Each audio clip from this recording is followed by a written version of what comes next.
we are introduced to Red, an apothecarist currently residing in the extreme town of Zultan. He's a well-known personality in the town, but he actually hides a past. He is formerly known as Gideon, a member of the hero's party, who is a major obstacle to the Demon Lord's army, with Ruti, his sister, as the hero. But because of his inability to improve, Ares, the sub-leader, banished Gideon for being a liability to the team and to his sister. He quit as a result, but being a knight of Bahamut, he'll be disgraced if he returns to the order, so he asked Ares to keep him fleeing away as a secret, leaving his weapons acquired through the party, and he goes to start a new life in Zultan. One day he meets Albert, one of his former companions, comes to town to defeat Owlbear that appeared in the forest, but because of his arrogance, and because he is no longer a knight, Red refused. One night, a friend of his, Tanta, is afflicted by an illness that will render him blind, if not cursed within 24 hours. Risking punishment from the Adventurers Guild, Red went into the closed-off forest to gather plants needed to cure him. In the process of gathering plants, he finds that the forest is set afire, and encountered the owlbear in the process of slaying it. Tanta is saved, and Gonze, his father, asked if Red would like to return.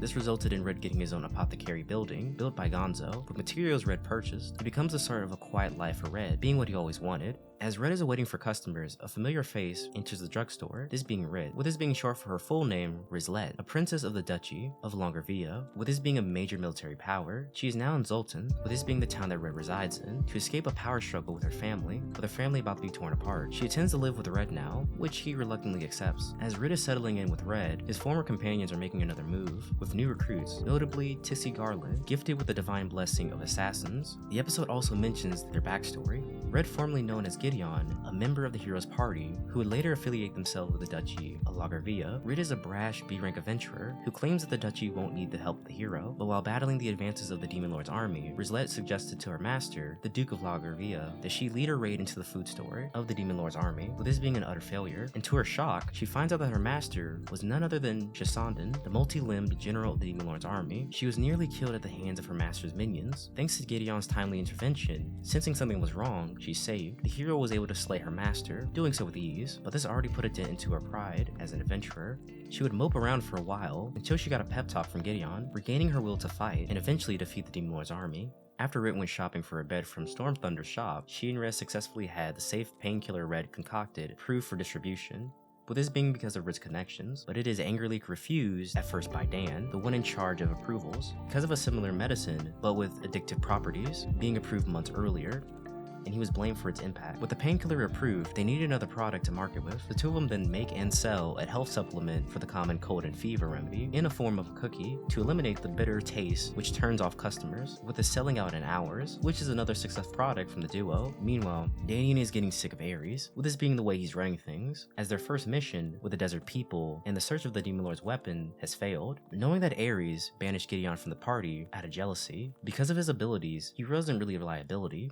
Danny decided that things like this wouldn't have happened if they had Gideon around. He, with the approval of Ruti, the hero, then goes out to look for Gideon. Life at Red and Rit's apothecary shop goes on with the occasional surprise group of shocked adventurers seeing that Rit, Zultan's most formidable adventurer, is in Red's shop, helping around with the customers and living with him. Just then, Rit has a sudden craving for a mead, so she goes to the town to buy some. Just then, Albert came to the shop, berating his life choice and demands the answer from Red about who killed the owlbear.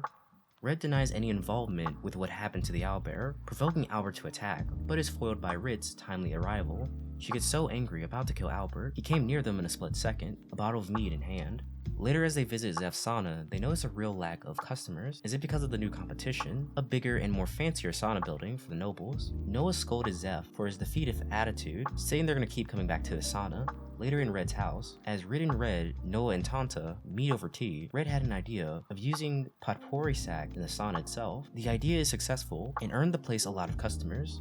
They even tested out the sauna with the potpourri sack in place, with it having hilarious results. Later that afternoon, Red revealed the reason for her getting a bottle of mead that day. It reminded her of her old tradition in Longarvia, with this being about married couples taking traditional time out of their day and drinking mead together.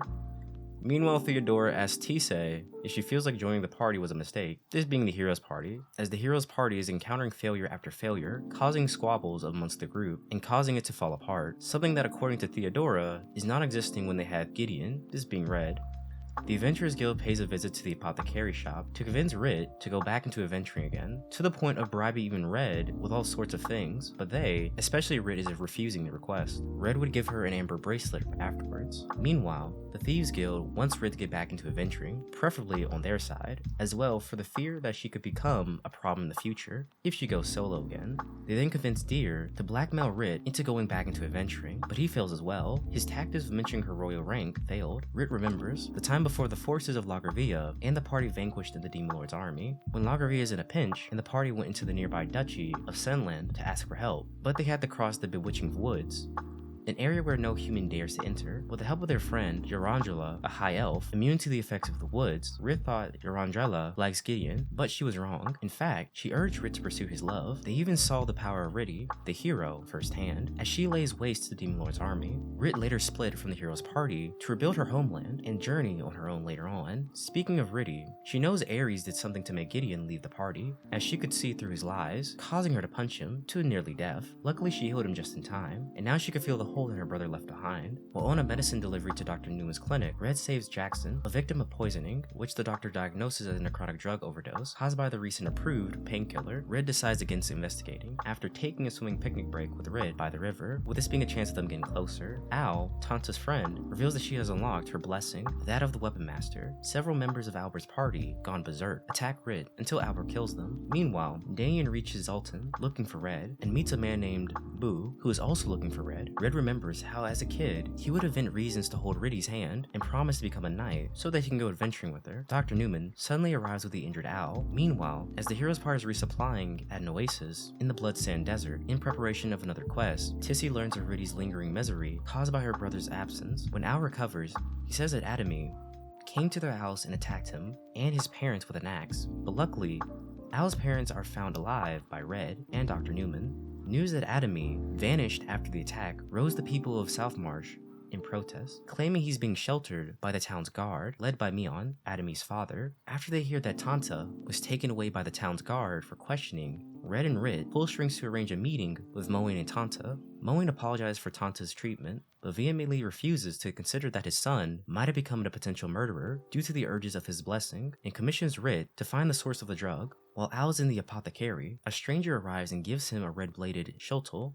enhanced with a locate spell. On Moe's request, Rit catches a drug dealer, but is caught into an ambush from which Danian saves her. Danian respects Gideon's desire for a quiet life, and thus tells Rit to keep quiet about his presence. They also discover that an assailant are disguised minor demons, as Red and Rit later go into the town to find Al a weapon suitable for his blessing. Protests against the town guard are heating up, likely staged by Big Hawk himself. Meanwhile, the hero's party has found one of the weapons of the former Demon Lord, an airship. During the fight with the Demon's Guardians, Ares proves his inadequacy as a party member, but refuses to acknowledge his shortcomings. While the airship gives Ruti the chance to retrieve her brother, she refrains from doing so. As Rit is dealing with Deer and the people who sent the red shuttle, Big Hawk's henchman kidnaps Al. Al finds out that Big Hawk is responsible for distributing the Devil's Blessing. Big Hawk wants to use Al for his own agenda by having him execute Adami, whom he has in custody. Al instead frees Adami, and they're rescued by Red. Red confronts Albert and Big Hawk's gang and finds out that Big Hawk has been taken over by a contract demon named Belial. Albert is being consumed by his own ambitions to become a member of the hero's party, tries to attack Red, but Red is able to cut off his sword hand.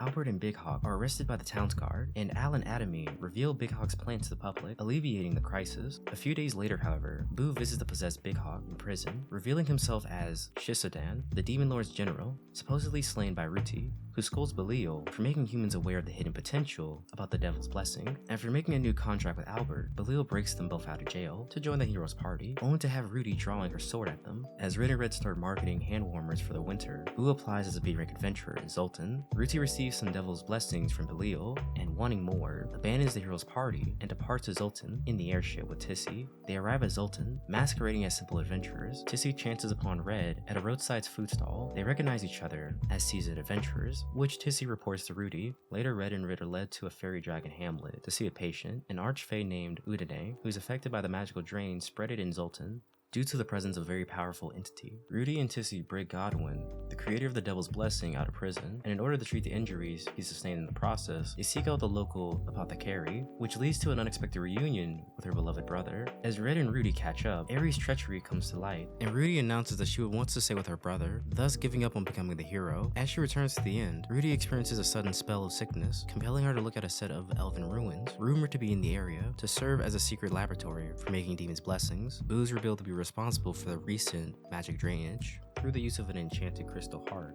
Ruti tries to settle in Zultan, but her personality hampers her. While taking a bath together, Ruti explains to Rit and Tissel how much of an emotional support her brother is, especially since the blessing of a hero has made her injured to the feeling of joy. Tissy quietly resolves to save Ruti from her forced destiny of becoming the hero. Meanwhile, Aries and Theodora use Albert to track down Ruti. During a break, Theodora explains to Albert that people are not shackled down by their blessings from determining their own destiny. Tissy shares what she has learned about Ruti with Red and Rit, who conclude that while Ruti's immunities protect her from her divine blessing against devils, she will eventually succumb to it if she continues to negate her hero's blessing. While Red and Rit prepare to travel to the elven ruins to investigate Godwin, he encounters Danian, who's ecstatic to see him, while Theodore and Albert observe them invisibly. But Danian is missing a hand, as Red finds out when Rit later tells them about their earlier encounter with Danian. Meanwhile, the imposter Danian guides Ares to Red's shop, with Ares demolishing it, with him being obsessively jealous of Red. Red travels to the elven ruin, with this being actually an abandoned base of a more advanced, long-gone civilization, where he meets Ruti and Godwin and encourages his sister to live the life she wants to, and not the one her blessing's dictating. As they later discuss the effects of the Devil's Blessing, Ruti notices that a blessing has emerged within her. Right afterwards, Ares attacks them, but Ruti defies and abandons him. Ares is then met by Boo, an Azora demon, and the fake Damien. Boo reveals that the Ruins Shelter is an artifact left behind by the first hero, which Ares could use to win back Ruti on his side. Meanwhile, the real Damien is meeting up with Theodora and Albert as they continue to hurry to catch back up with Red and Red. Upon discovering what Ares is up to, the heroes converge upon his position. Boo is attacked by Damien, who he critically wounds with the help of Ares, and reveals himself to be Shisudan, and they reach the chamber containing the artifact they're looking for. 5 sword blades, with them all being siblings of the sacred sword that's wielded by Ruti, and like Ruti, it's a remnant from the first hero. When Red's group catches up to them, the two attack, attempting to kill Red, and to use the sacred swords to sway Ruti back into her role as the hero.